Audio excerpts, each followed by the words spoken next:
Alors que le président américain Donald Trump a chargé son gouvernement d'aider les Afrikaans et les agriculteurs victimes d'allégations de discrimination raciale, notamment en les réinstallant aux États-Unis en tant que réfugiés, l'Organisation de défense des droits civiques AfriForum a affirmé le 8 février 2025 lors d'une conférence de presse qu'il ne quitterait pas l'Afrique du Sud.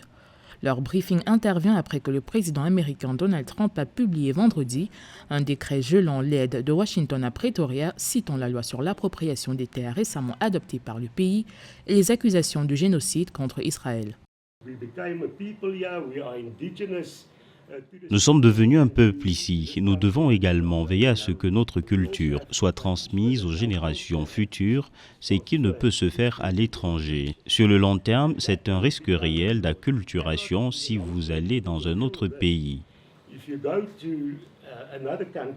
Le président Ramaphosa a récemment promulgué la loi controversée sur l'expropriation, qui permet l'expropriation de terres sans indemnisation si cela est dans l'intérêt public. Elle vise ainsi à remédier aux injustices passées de l'apartheid. L'Organisation de défense des droits civiques AfriForum a vivement critiqué la politique foncière en Afrique du Sud, mais a précisé qu'elle trouverait elle-même des solutions à cette crise, ajoutant que le gel de l'aide américaine aurait des conséquences regrettables pour les personnes vivant avec le VIH-Sida. Nous avons appelé le gouvernement à prendre ses responsabilités pour ce qui ne va pas dans le processus de restitution. Nous avons vu de la corruption, nous avons vu des terres données à des personnes liées au parti au pouvoir et nous avons vu un chaos administratif à cet égard. La terre est un sujet délicat en Afrique du Sud où la majorité des ressources naturelles sont entre les mains d'une minorité de blancs.